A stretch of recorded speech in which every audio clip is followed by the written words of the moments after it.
Hey folks, it's your man Manny, and I'm here with none other than Sadie. Come walk with me down here in the lower yard, and let's talk about Sadie's training. Folks, a lot of times we're working with the dog in the early phases of training. We're teaching them things. We're making it really easy for them to understand what we're saying to them. Perhaps we're in a very low distraction environment, or perhaps we're just presenting things in a very repeatable, predictable manner. For example, we get like this, we say sit, sit, sit. We stand in front of the dog, and it's very clear with our body language, our tone of voice, and everything that we're doing the command sit, okay? But there's other times in the dog's training that we're gonna make it more challenging for the dog to understand what we're telling them. And through doing this, what we're gonna do is ensure that our dog really understands what we're telling them in a variety of different contexts. And the dog is really used to being a little bit confused and having to think and try to figure out, hey, what are they trying to get me to do? And even if it's not really immediately clear to the dog, they're gonna take the time to figure it out. So watch me, follow me around as I show you what I mean. Let's go, baby girl. Come on, pumpkin. Let's go, baby. Come on. Good girl. Good girl. Good girl. Come on, baby. This way. Good. So the dog's actually never been through these weave pulls. Come on, pumpkin. Come on, baby girl. Good girl. This way. Good girl. Come on. Let's go. This way. Good. This way. Good girl. Come on, baby girl. Hop, hop. Good. Good. Now she's been up here before. Sit. Good.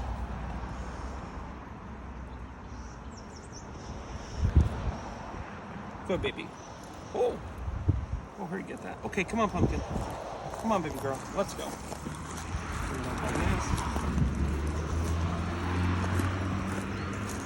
Good girl. Oh, what a good girl.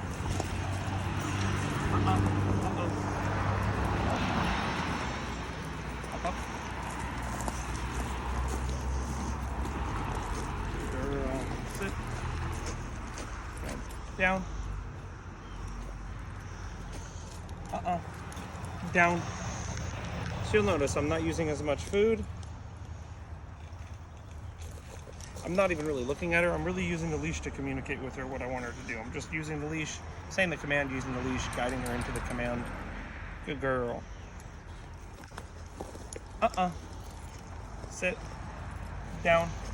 You might experiment with having her hold the command, even though it's a little bit uncomfortable. No. Sit.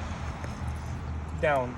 Now think about this, folks. The goal during this, like what we could call proofing phase, good, which is, some people could say, making things distraction proof, or maybe disaster proof. Good girl.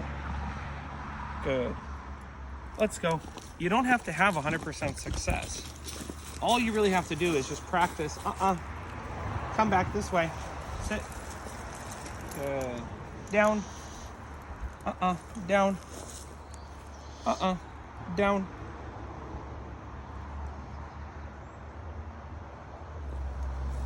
No.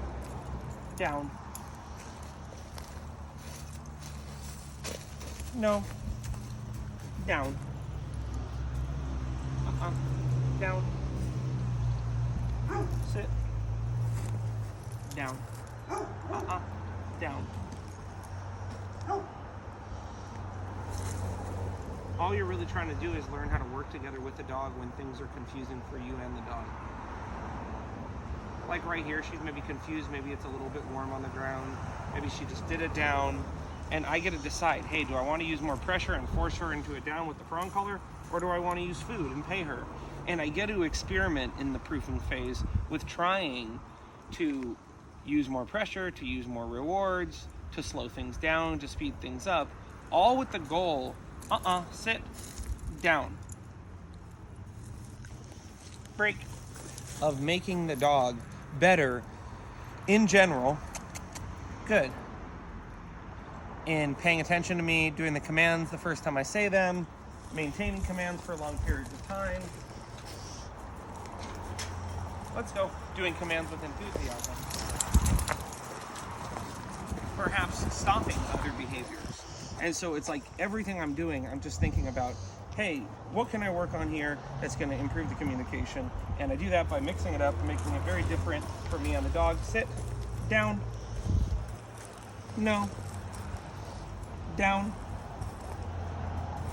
Like even here, I might have my hand out here. Down.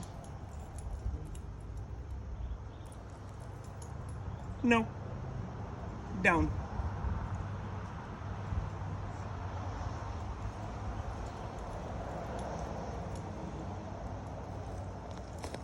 No.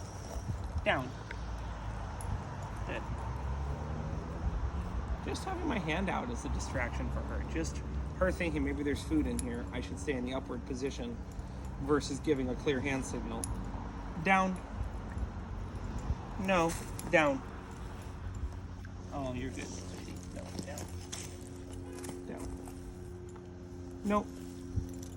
Down.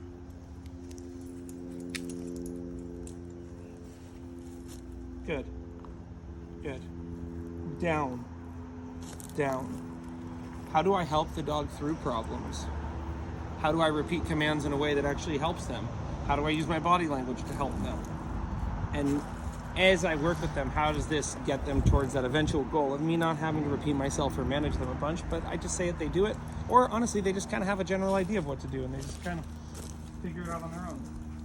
Good girl. Good girl. Here is interesting because she got up, but I had a feeling she was just going to stay in her place command. At this point in the training, I'd be more concerned with her just staying in her place command.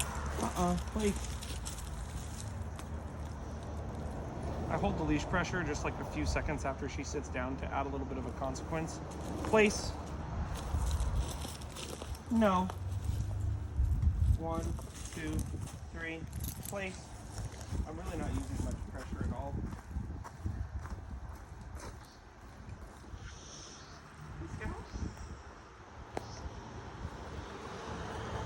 What a good girl. Good girl. Good girl. So that's just it, folks.